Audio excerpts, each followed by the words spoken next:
Today we're looking at application of vectors in 3 dimensions, starting with the equation of a plane. So when considering a plane in terms of its Cartesian equation, we're looking for something of the form ax plus by plus cz plus d is equal to 0. So it's a series of points with x, y, and z coordinates, and notice how all of these are linear in nature. As soon as we start adding in squares or higher order powers, then that's going to change the shape away from a plane and more into a surface. So to calculate the equation of a plane, 2 important features are required. We need to know a point that lies on that plane, and we also need to know a vector that is perpendicular to the plane. We've been looking at this a little bit in the previous videos, and we call that the normal vector or the vector n hat.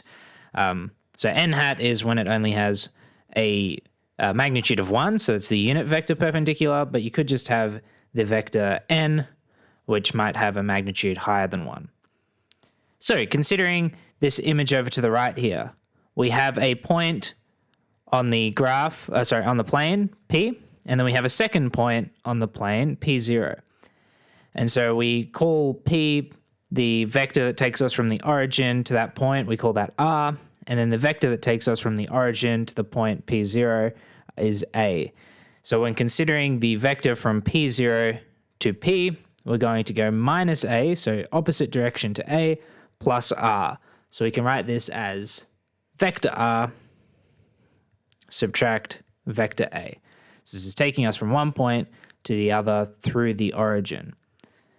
P0 to P lies on the plane and is perpendicular to n, where n is the normal vector with I, j, and k components.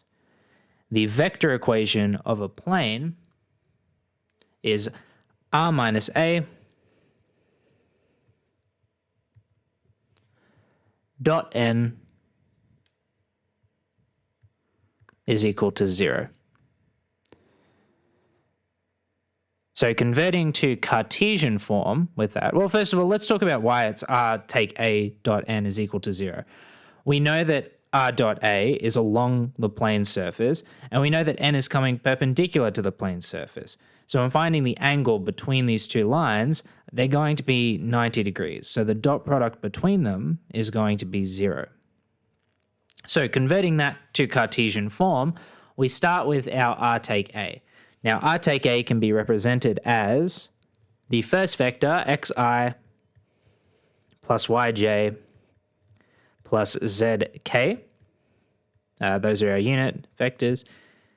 And that is being subtracted with a, b, c, so ai plus bj plus ck.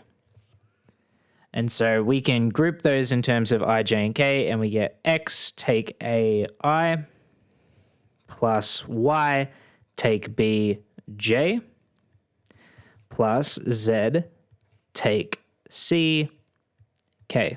So that's our I, j, and k components. So if we take the dot product of that with our n vector, n1, n2, n3, that's going to multiply each of these by the coefficient of the I, j, and k components respectively. So we're going to get that 0 is equal to n1 times x take a plus, no I because it's a dot product, it's a scalar, n2 times y take b plus n3 times z take c. And we can see this is very similar to the Cartesian equation we saw up above. We have x, y, and z with respective coefficients, and then we have a d term. So in this case, our d term is going to be negative n1a minus n2b minus n3c. And then our coefficients of x, y, and z are going to be n1, n2, and n3 respectively. So those link up to the ax, by, and cz up here. So let's look at an example of this. Calculate the Cartesian equation of the plane containing the point -5, 3, 6 if the vector n, 2i plus 4j minus 7k is normal to it. So recall the general formula, which is 0 is equal to n1 x take A plus n2 y take B plus n3 z take C. So substituting the values we have in here, we know that ABC is equal to -5, 3, 6. And we know that n1 is equal to 2, n2 is equal to 4, and n3 is equal to -7 from the coefficients of the ij and k component from vector n. So substituting that in, we get 0 is equal to 2x plus 5, because it's minus -5. We get 4y take 3 plus, minus 7, because our n3 is negative. So minus 7z take 6. Expanding this out, we get 2x plus 10 plus 4y. What's going on with my pen? 4y take 12 minus 7z plus 42. So grouping our like terms for that, we get 2x plus 4y take 7z plus 40 is equal to 0. So that is our equation of the plane. 26 is asking us to calculate the Cartesian equation of the plane determined by 3 points and then determine the axis intercepts for the plane.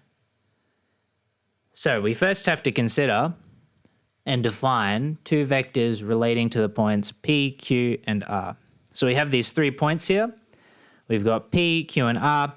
We want to look at the 2 vectors P to Q and P to R. So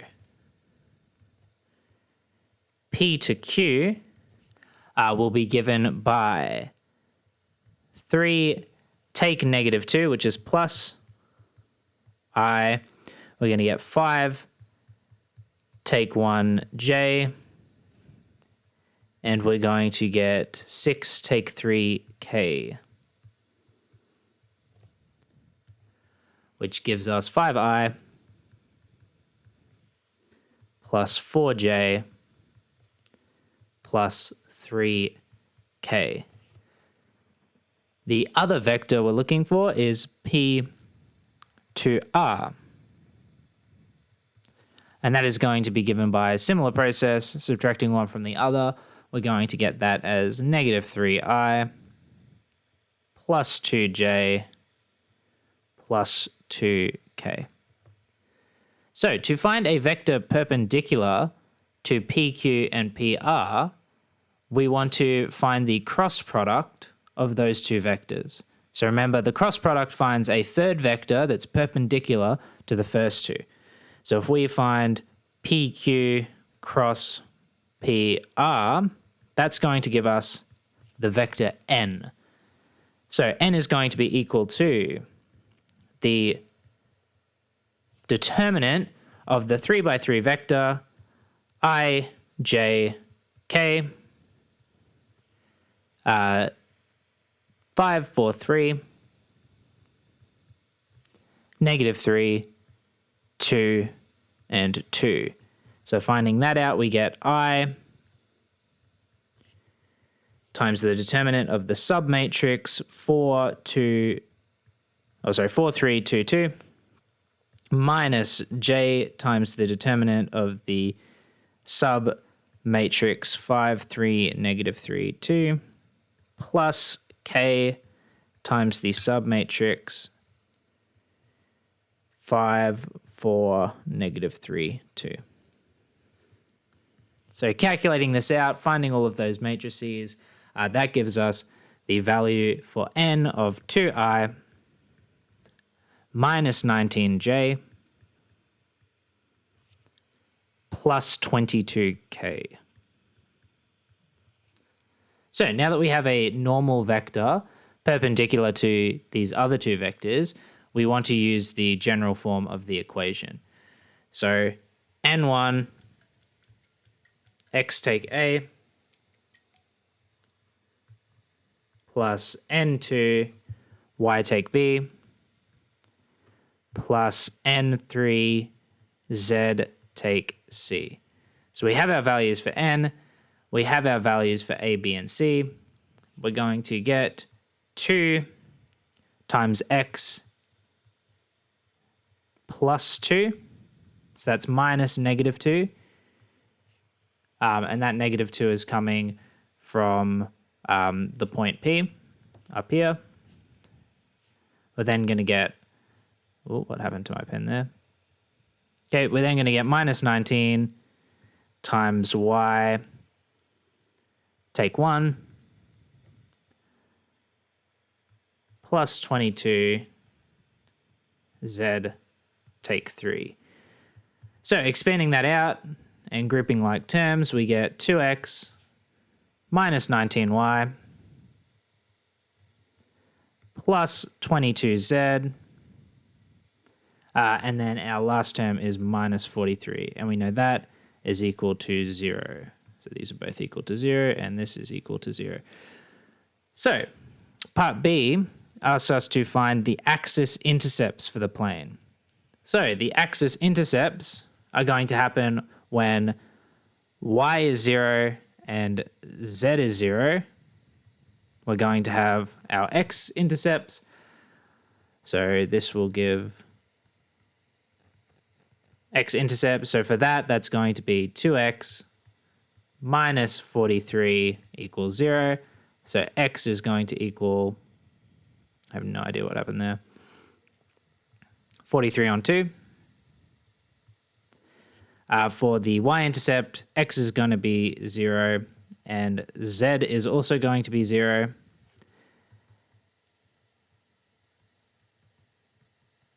So that is going to give us negative 19y minus 43 equals 0. So y is going to be negative 43 on 19. How did that manage to happen? Okay, and then the last one for z, you can find out that that will also be 43 on 22. So that's just taking the 43 to the other side and dividing by 22. So our three intercepts are 43 halves 0, 0, 0, negative 43 on 19, 0, and 0, 0, 43, 20 seconds, or 43 on 22 for our z-intercept. Okay, for torque, we're going to maybe record a separate video for this. We're going to skip it due to time constraints. But this is just another application of vectors in 3D. I'll probably do a shorter video just looking at that. Now we're going to go over to example 28, which is the applications of vector functions of time. So consider the parametric equation x equals 4 take t, y equals 1 plus 3t, and z equals 4 plus 2t. And we're being told that defines the path of a particle in 3 dimensions. Determine the point of intersection between the particle and the plane. 2x plus 4y minus 2z equals 1. So for that, we first want to write out our 3 equations and label them. So x equals 4 take t. That is our equation 1. Actually, I'm going to use curly brackets because that's what I'm used to. Then y equals 1 plus 3t is our equation 2. And z equals 4 plus 2t is our equation 3. So with that, we want to substitute those 3 values into this long equation here. 2x plus 4y take 2z. So subbing 1, 2, and 3 into 2x plus 4y take 2z equals 1. We get 2 times 4 take t plus 4 times 1 plus 3t plus, minus 2 times 4 plus 2t is equal to 1. So expanding and grouping like terms, this falls down to 6t plus 4 is equal to 1. So that's just expanding those three sets of brackets and then grouping our like terms. So we take the 4 to the other side, we get 6t is equal to negative 3, which means t is negative a half. Now that's just telling us the time. We want the position. So we have to substitute that 1/2 back into our x, y, and z. So sub back into 1, 2, and 3. And so what we're going to get is that x is equal to 4.5, y is equal to negative a half, and z is equal to 3. So the particle intersects the plane. So particle intersects at 4.5, negative a half, 3. Okay, example 29. The paths of two model sailboats are defined by the following vector functions of time, where time is measured in minutes and distance in meters. So we've got the vector r subscript a in terms of time, which is t plus 13i plus 6tj. And then boat B is r subscript b is equal to 3t take 5i and 5 plus t rj. So calculate the distance between the boats at t equals 8 minutes. So we need to find r subscript a of 8 and r subscript b of 8. And that's just done by substituting in t equals 8 to both of these. So 8 plus 13 is 21i. 6 times 8 is 48j. Then for RB, we've got 3 times 8 take 5. Well, that's going to be 24 take 5, which is 19i. And then we get 5 plus t. Well, 5 plus 8 is just 13j. Now, with both of these, we want to find the distance between them. So we're going to take the magnitude of B, take A. So magnitude of RB, take RA. That's going to give us a vector between B and A, and then taking the magnitude of that gives us the distance. So that's going to give us the magnitude of negative 2 coming from 19 take 21, I, and then 13 take 48 is going to be negative 35j, and taking the magnitude of that gives us the value square root of 1229, which is approximately 35.06 meters. So going back to the question, distance is in meters, so we know this value is representing meters. For part B, calculate if at any given time t seconds they are in the same location. So is there any possibility of a collision? So for this, we want to set RA equal to RB. Is there any possible time where these line up? So for RA, we're going to get t plus 13i plus 6tj, and we're equating that to 3t take 5i plus 5 plus t j. So we have to consider, when would there be a collision? Well, our x components would have to line up at the same time that our y components line up. Because if I'm at this x component and then the other one is at a different, the same x component but a different y component, that's fine. They're just passing by each other. But if the y component and the x component both line up at the exact same time, that means they're on top of each other. They're going to crash. So let's just consider the x component first. So x component. T plus 13 equals 3t take 5. So when does this happen? Add 5 to both sides, subtract t from both sides. That's going to happen at t equals 9 seconds. So what happens at t equals 9 seconds? Well, their x component is lining up. Let's see, when does their y component line up? And if the answer to this is also 9, then we have a catastrophe on our hands. They're going to crash into each other.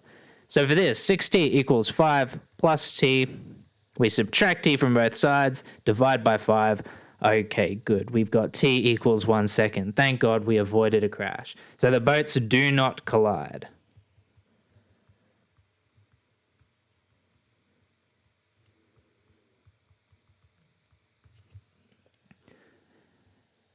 And our last example for today, the location of two particles can be defined by the following vector functions of time, Rn(a) and Rn(b). Calculate if at any given time t, for t greater than 0 seconds, they are in the same location. So similar idea here, but now we have more complicated x, y, and z components. So, no z components. No, there are z components, yep. X, y, and z components. So equating I and j and k components.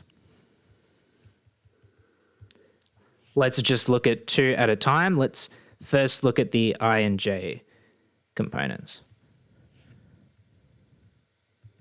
So we're going to get 144 take t squared is equal to t squared minus 5t minus 6.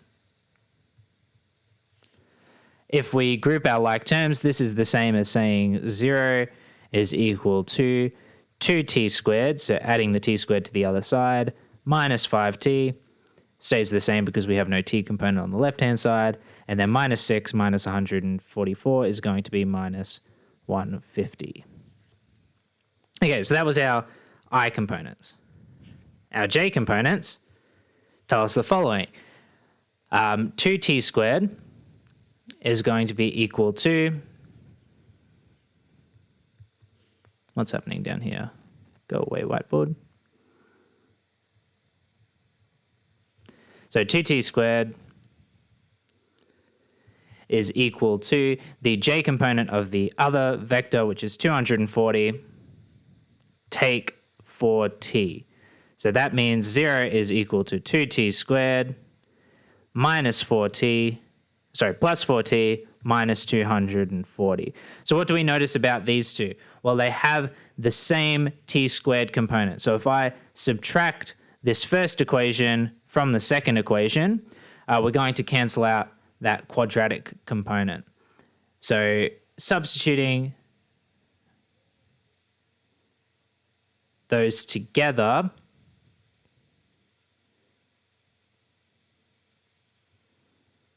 we're going to get, actually, let's approach this a little bit differently. Instead of looking at when these intersect, so when the zeros are equal to each other, let's just factorize these two individually. So factorizing this would give us 0 is equal to 2t plus 15 times t take 10. And the second one would be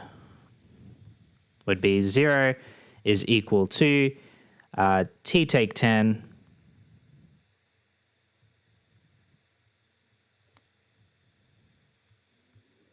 t plus 12. So that's if we divide through by the common factor between all three of these of 2, we'd get t squared plus 2t minus 120, and so that will factorize out to that. So the only values of t that are applicable are the ones where t is not negative. So t equals 10 and t equals 10. T equals negative 7.5 and t equals negative 12. So this is t, 2t plus 15. So 2t plus 15 and t plus 12 give us negative solutions for t. So t has to equal 10 seconds and t has to equal 10 seconds here. So that's rejecting the negative values of time. So we have to determine the position vector at this common time of 10 seconds. So when t equals 10, Ra of 10 is equal to 44i plus 200j plus 128k. So that is to say 144 minus 10 squared, 2 times 10 squared, and then 0.25 times 10 take 2, which is 8 cubed. So that gives us to 128. When it is 10 seconds for RB, we get 44i plus 200j plus 128k. So substituting the value of 10 into both of these two equations up here, Ra and Rb, in fact give us the exact same location. So the two particles will be at the same location when t equals 10 seconds, and the position of that is 44i plus 200j plus 28k. And that is all for this video. Thank you.